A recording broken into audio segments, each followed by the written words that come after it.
Hello दोस्तों, स्वागत है आपका फिर से मेरे चैनल पे एक नए वीडियो के साथ। आज बहुत दिन के बाद जो है पूरा डिटेलिंग वीडियो अपलोड कर रहा हूँ अपने चैनल पे। तो अगर इस काम को समझना है और सीखना है, खास करके जो नए हैं इस लाइन में, ये वीडियो उनके लिए एकदम सिंपल काम है।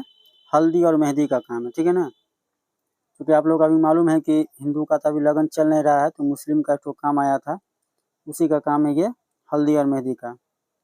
सिंपल काम है। अब पूरा फुल डिटेल वीडियो है, तो वीडियो को एंड तक देखिएगा, शुरू से लेकर के लास्ट तक देखिए, तो आपको सब कुछ समझ में आ जाएगा, ठीक है ना, कि इस तरह का डेकोरेशन कैसे किया जाता है।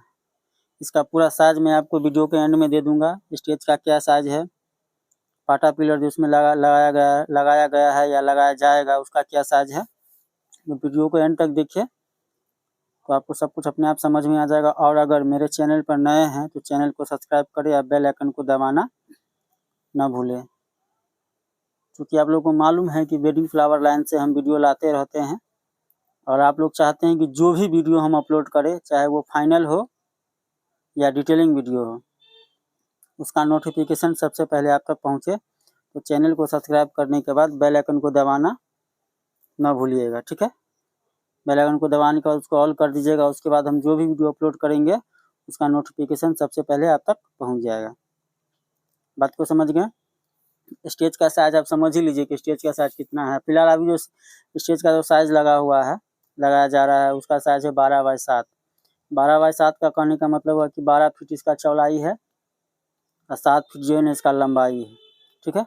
7 फीट लंबा है, 12 फीट चौड़ा है। मात्र इतना ही नहीं, स्टेज बनेगा हल्दी मेहंदी का।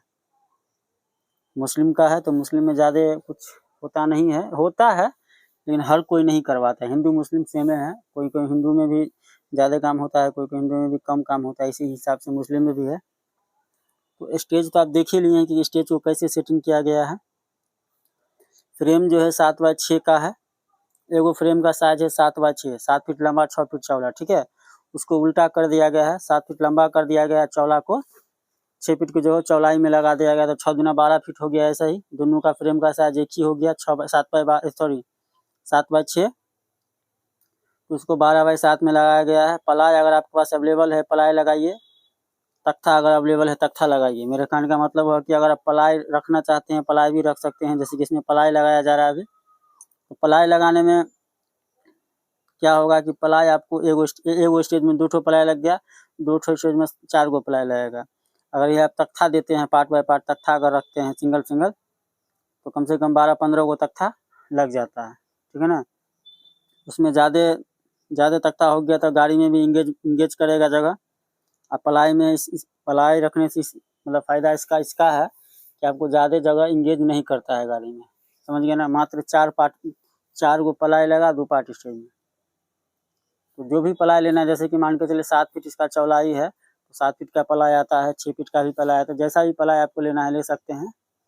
प्लाई रखिए या तख्ता रखिए। इस तरह का अगर स्टेज अगर बनवाते हैं आप लोग, मान के चलिए कि अगर 4 पार्ट बनवाते हैं 14x10 में या 14x12 में, तो आपको जो है 35 से 40 हज़ार रुपया आपको लग जाता है टोटल। जैसे कि 4 पार्ट 14x10 में बनाएगा तो 4 पार्ट में बनेगा। अभी 2 पार्ट में है ना, 14-10 हो या 14-12 हो, उसको 4 पार्ट में बनाना पड़ेगा। जैसे कि अभी 2 पार्ट है बना हुआ, तो 2 पार्ट और बनाना पड़ेगा।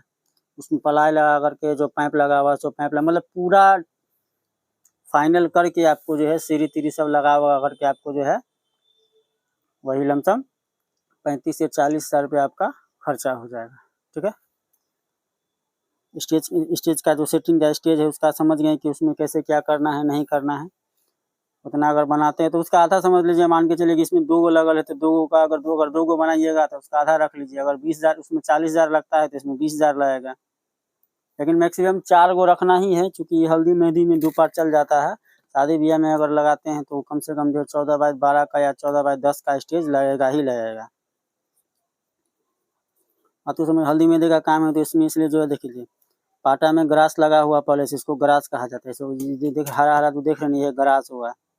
ग्रास 4 फीट चौड़ा आता है फिलहाल दरभंगा में, जहाँ हम लोग रहते हैं, जहाँ मेरा घर हुआ, यहाँ जो मिलता है 4 फीट चौड़ा मिलता है, 4 फीट से ऊपर भी आता होगा चौड़ा, लेकिन यहाँ 4 फीट चौड़ा ही मिलता है। लंबाई आपको जिस हिसाब से रखना है रख सकते हैं, 6 feet, 7 feet, 8 feet, 10 feet, 12 feet, जितना लंबा रखना है रख सकते हैं, लंबाई में कोई दिक्कत नहीं है, ठीक है ना। लंबा जो रखना है रखिए, लेकिन चौड़ाई इसका जो है 7 फीट ही आता है, सॉरी चौड़ाई इसका जो है 4 फीट ही आता है। बात को समझ गए। देख लिए ग्रास तो पहले से लगा ही हुआ था पाटा में। अगर ग्रास आपके पास अवेलेबल नहीं है, मान लीजिए कि अगर ग्रास आपके पास अवेलेबल नहीं है, तो ग्रास के जगह पे आप जो है कपड़ा भी लगा सकते हैं, ठीक है ना। हल्दी और मेहंदी, हल्दी और मेहंदी का मतलब हुआ हरा और पीला। कपड़ा भी हरा पीला होना चाहिए, फ्लावर भी हरा पीला होना चाहिए, समझ गए ना। कपड़ा भी रहेगा हरा पीला, फ्लावर भी रहेगा हरा पीला, लेकिन फिलहाल हरा पीला जो अवेलेबल नहीं होने के कारण इसमें जो कलर अवेलेबल है वही कलर लगाया जाता है। लेकिन इसको ध्यान रखिएगा, कहीं भी आप हल्दी मेहंदी का जो काम कीजिएगा ना, तो पार्टी वहाँ मांग करता है हरा और पीला का। ये भी हो सकता है कि मान के चलिए कि हल्दी मेहंदी एक ही सेटअप पे तैयार कीजिएगा, तो ऐसा नहीं होता है। जब हल्दी हो जाएगा तो मेहंदी के लिए फिर कहेगा अलग से सेटअप चेंज करने के लिए। इस तरह इस बात को ध्यान रख ले, काम उठाने से पहले, काम बुक करने से पहले पार्टी को जो इस तरह का बात कर लीजिएगा कि सेटअप एक ही को बना देंगे, उसी में मिक्स रहेगा हरा और पीला, कपड़ा रहे चाहे फ्लावर रहे, दोनों मिक्स करके बना दीजिएगा। आपका हरा पीला मतलब वो हल्दी मेहंदी दोनों काम हो जाएगा। सिर्फ आप लेटर चेंज करना है इसमें, ठीक है ना। हल्दी रहेगा तो हल्दी का लेटर, मेहंदी रहेगा तो मेहंदी का लेटर। हल्दी मेहंदी का लेटर भी आता है, मार्केट में आपको मिल जाएगा। तो जो लेटर आपको लगाना है वो लेटर आप लगा सकते हैं। अगर इस तरह का गार्डन अगर आप लोग को सीखना है, ठीक है ना, इसके बारे में तो आप समझ गए कि अगर ग्रास आपके पास अवेलेबल नहीं है तो उसमें हरा और पीला कपड़ा लगा सकते हैं, 2 पार्ट, एगो हरा एगो पीला, दोनों पाटा में। इसमें 3 गो पाटा लगेगा, ठीक है ना। 12 फीट इसका चौड़ाई है ना स्टेज का, तो इसमें 3 गो लगेगा। 4 फीट एगो पाटा का चौड़ाई होगा तो 4 या 12 फीट 3 गो लगेगा पर, ठीक है। तो ग्रास नहीं है अगर, तो ग्रास के जगह आप कपड़ा भी यूज कर सकते हैं।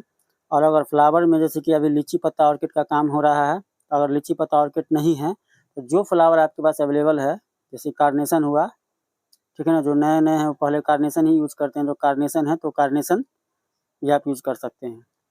जरूरी नहीं है कि अगर हम मान के चले ऑर्किड और लीची पत्ता यूज करते तो आप भी ऑर्किड और लीची पत्ता यूज कीजिए, या हम ग्रास लगा रहे तो आप भी ग्रास लगाइए। नहीं, हल्दी मेहंदी का जरूरी नहीं है कि ग्रास लगाना तो हरा होगा, ऐसे नहीं। फ्लावर हरा पिला दे दीजिए, कपड़ा हरा पिला दीजिए, काम निकल जाएगा आपका। इस तरह का सेटअप आप मतलब शादी ब्याह में भी कर सकते हैं, ठीक है। कोई तरह का पूजा हुआ, कुछ किसी तरह का कोई भी फंक्शन हुआ, उसमें भी इस तरह का छोटा मोटा स्टेज आप बना सकते हैं। इसलिए मैं कह रहा था कि वीडियो को एंड तक देखिए। काम को अगर सीखना होगा ना, अगर समझना होगा, तो वीडियो को शुरू से लेकर के एंड तक देखिएगा, तो आपको सब कुछ अपने आप समझ में, किसी भी मिस्त्री को बुलाने का कोई ज़रूरत ही नहीं है। तीनों, जैसे कि मैंने आपको कहा था कि 3 गो पाटा है, तो तीनों को पाटा में डेकोरेशन हो चुका है, तीनों पाटा में ग्रास लगल है, ठीक है। इससे कपड़ा का बचत होता है। कपड़ा नहीं है तो कपड़ा जब ग्रास लगा दीजिए। और तीनों पाटा को जो एक दूसरे से अटैच करना है, ठीक है ना। एगो पाटा को देख लेना, अटैच कर दिया सब पाटा को, तीनों पाटा को एक दूसरे से अटैच कर दीजिएगा, ताकि अपने जगह से जो है इधर से उधर घसके नहीं। बात को समझ गए। उसके बाद पाटा को बैक साइड से जो है, पाटा को बैक साइड से, जैसे कि पंडाल का जो फ्रेमिंग बना है, पंडाल का जो कपड़ा लगल है ना, तो पंडाल का जो बांस का फ्रेमिंग बना हुआ रहता है, तो उसको बैक साइड में भी पाटा को आराम से टेक दे, ठीक है ना, कि आराम से गिरे उरे नहीं। पूरा मतलब फिट काम करना है, कि कहीं से कोई किसी तरह का कोई दिक्कत नहीं हो। काम करने के बाद अगर आप लोग घर चले जाते हैं तो किसी तरह कोई दिक्कत नहीं हो। तो पाटा को दूसरे से बांध दिया, उसका बैक साइड से उसको पीछे से मतलब बांस के फ्रेमिंग में बांध दीजिए। अब इसके आगे पूरा खाली खाली लग रहा है पाटा में, आप देख रहे हैं कि आगे पूरा खाली खाली है, तो इसको भरना कैसे सो देख लीजिए।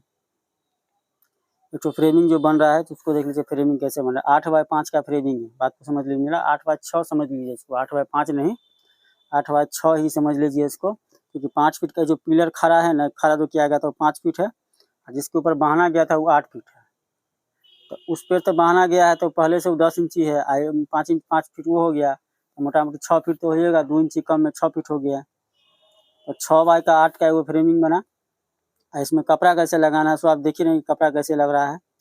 बस वही सिस्टम इसमें भी है, कपड़ा लगाना है, कपड़ा लगाने के बाद जो फ्लावर ओसिस लगाना है, ओसिस लगाने के बाद फ्लावर लगाना है, ठीक है। उसका ये भी आपका स्टेप तैयार हो जाएगा। इसको आराम से कहाँ लगाना है, कहाँ सेटिंग करना है, तो आपको सब कुछ अपने आप वीडियो को देखते रहिए, सब कुछ समझ में आ जाएगा। और अगर फ्रेंड मैं फिर से कह रहा हूँ कि अगर चैनल पर नए हैं तो चैनल को सब्सक्राइब करें और बेल आइकन को दबाना ना भूलें। बेल आइकन को दबाने के बाद ऑल कर दीजिएगा, उसके बाद जो भी वीडियो हम अपलोड करेंगे उसका नोटिफिकेशन सबसे पहले आप तक पहुँचेगा। क्योंकि आप लोगों को मालूम है कि वेडिंग फ्लावर लाइन से हम वीडियो लाते रहते हैं। और अगर लोहा का फ्रेमिंग जो इस लाइन में नए हैं, नया खोलना चाहते हैं, तो लोहा का फ्रेमिंग अगर बनवाना हो तो आप हमसे कांटेक्ट कर सकते हैं, ठीक है ना। जैसे कि सामने आप देख रहे हैं कि लोहा का जो फ्रेमिंग पिलर है, पाटा है, गेट उट का जो भी आइटम सब बनता है, फ्लावर कपड़ा वपड़ा जो भी अगर लेना हो तो आप हमसे कांटेक्ट कर सकते हैं। मेरा नंबर वीडियो के डिस्क्रिप्शन बॉक्स में होता है, ठीक है ना। मेरा नंबर जो है वीडियो के डिस्क्रिप्शन बॉक्स में रहता है, वहाँ से नंबर लेकर के आप हमसे कांटेक्ट कर सकते हैं। वेडिंग लाइन से, वेडिंग फ्लावर लाइन से जो भी आपको सामान आपको चाहिए, फिर से समझ लीजिए, जो भी सामान आपको चाहिए, जैसे लोहा का फ्रेम अगर बनवाना हो, ठीक है, लोहा का फ्रेम बनवाना हो गया, कपड़ा लेना हो, फ्लावर लेना हो, उसिस लेना हो, हिटलॉन का जो होता है हिटलॉन लेना हो, हिटलॉन कटिंग का भी यूज लगता है शादी ब्याह में, उस कटिंग वटिंग अगर लेना हो, मूविंग स्टेज बनवाना हो, तो इसके लिए आप हमको जो है कॉन्टेक्ट कर सकते हैं। मैंने तो आपको बता ही दिया है कि मेरा नंबर वीडियो के डिस्क्रिप्शन बॉक्स में है, बात को समझ के देख लीजिए। पूरा फ्रेमिंग तैयार है, इसमें उसी हिसाब से गार्डन करना है। अगर गार्डन सीखना है ना, इसको कैसे लगाना है सो देख लीजिए। अगर गार्डन सीखना है, कार्नेशन का गार्डन कैसे किया जाता है, ओनली फॉर गार्डन का वीडियो, बात समझिएगा। ओनली फॉर अगर गार्डन आपको सीखना है कि गार्डन कैसे किया जाता है, तो चैनल पर जाइए, वहाँ पर जाकर सर्च मारिएगा कि आर्टिफिशियल फ्लावर गार्डन कैसे करें, वीडियो मिल जाएगा। ऑर्किड का गार्डन कैसे करें, ऑर्किड लीची पत्ता मिक्स गार्डन कैसे करें, वीडियो वहाँ से आपको मिल जाएगा, वहाँ से जाकर के देख सकते हैं। मेरे ही चैनल पर जाकर सर्च मारना है। इसका हाइट थोड़ा ज़्यादा हो गया है, ठीक है। नीचे जो 5 फीट का पिलर जो खड़ा किया गया दोनों साइड से, उसको 4 फीट का देना होगा। देख लीजिए, नीचे का डेकोरेशन और ऊपर का डेकोरेशन दोनों जो है सट गया है, सटा नहीं जा, इस तरह से डेकोरेशन होता नहीं है, बात को समझ गए ना। इसलिए आप लोग जब भी इस तरह के डेकोरेशन कीजिएगा तो नीचे जो 5 फीट दिया गया है उसको 4 फीट कर दीजिएगा, तो ऑलरेडी 1 फीट घट जाएगा, तो और बेहतर लगेगा देखने में। डेकोरेशन करने के बाद पूरा फाइनल हो गया। इसको मिस्टीरियम बोला जाता है, ठीक है ना, पीला मिस्टीरियम है, इसको मिस्टीरियम बोला जाता है। मिस्टीरियम आराम से इसी में, जिसमें जो ओसिस बांध को जो गार्डन किया गया था उसी में आराम से इसको लगा देना है, समझ गए। अब फ्रेम का जो है आप साइज समझ लीजिए। फ्रेम का साइज, स्टेज का साइज क्या है सो मैंने आपको बता दिया कि 12x7 हो गया स्टेज का साइज। बैक साइड में जो 3 गो पाटा लगल है वो 7x4 का 3 गो पाटा है, 7 फीट लंबा है, 4 फीट चौड़ा है, 3 गो पाटा लगल है। आप पिलर देख लीजिए, 4 फीट का 2 गो लगाइएगा, उसके ऊपर से 8 फीट का 1 गो लगाइएगा। दोनों साइड से जो 2 गो खड़ा है वो 4 फीट हो गया और उसके ऊपर से 8 फीट हो गया, समझ गए। 12x7 का स्टेज, 7x4 का बैक साइड में 3 गो पाटा लगल है, उसमें ग्रास लगल है। ग्रास अवेलेबल है तो ग्रास लगाइए, नहीं तो कपड़ा लगा कर भी काम चला सकते हैं। फ्लावर जो अवेलेबल है वही लगाइए, आपके पास फ्लावर जो अवेलेबल है वही फ्लावर से आप काम कीजिए, समझ गए ना।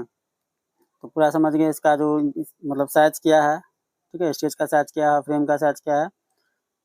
तो फ्रेंड अगर चैनल पर नए हैं, फिर से मैं कह रहा हूँ कि चैनल पर नए हैं तो चैनल को सब्सक्राइब करिए या बेल आइकन को दबाना ना भूलें। तो मिलते हैं फिर से अगले वीडियो में।